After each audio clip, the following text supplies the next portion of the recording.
If your sure thing programs are getting pushed or worse canceled, it's probably not because your facilitation's not good enough. It's because in the eyes of your client, you're expendable. And the scary part is that most consultants don't even realize that they're on the chopping block until they get that call from their client that starts with, "Hey, we love you, but we need to push it by a quarter or maybe longer." So here's the shift that changes everything. Your clients aren't canceling the program because it's bad. They're canceling it because they can't sell the internal business case effectively. I've watched this play out in every downturn over the last 10 years, from COVID or tariff wars or economic instability. The challenge is that when things get tight, client organizations are constricting and they're eliminating the non-essential. And the interesting bit is that the facilitators and consultants that thrive in these periods of uncertainty aren't better facilitators, but they're perceived as strategic operators.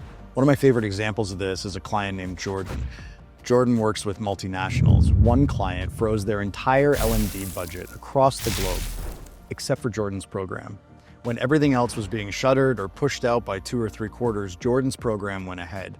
And the reason for this is because he wasn't perceived as a training program. He was perceived as a critical part of achieving a strategic priority that the executive team had in place for that year. So what's really going on here?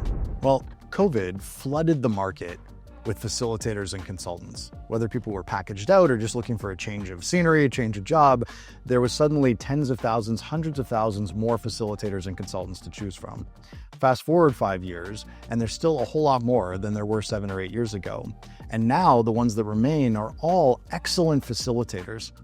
Being a great facilitator is now table stakes. Everyone they're talking to is a great facilitator. The reason they choose to move forward with specific initiatives, the reason they keep them in the budget even when things are getting tightened up, is because those consultants have been able to demonstrate how working with them actually reduces risk on achieving an outcome that they're already aspiring to. So what do you do with this?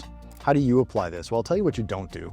You don't double down on your methodology or your intellectual property. Most consultants accidentally increase the perceived risk of investing in their programs when they talk about their methodology, their intellectual property, their unique thing that they do in the classroom that participants experience.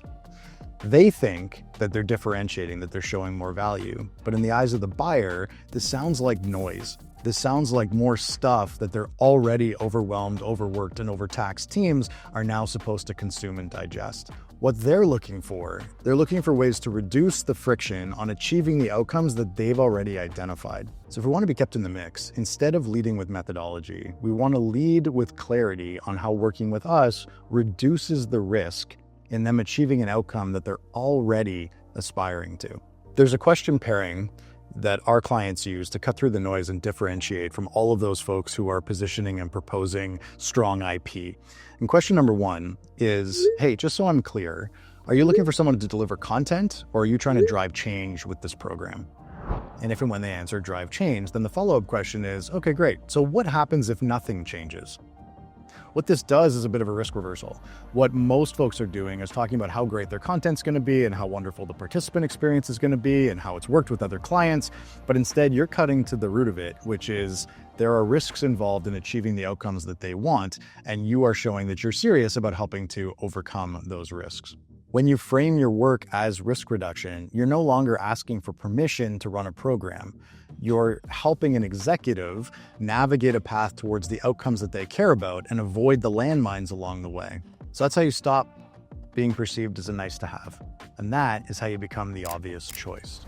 If you want to go deeper on this, I've got a 10-minute guide that walks you through these cost of inaction questions that you can lift and put into your sales conversations.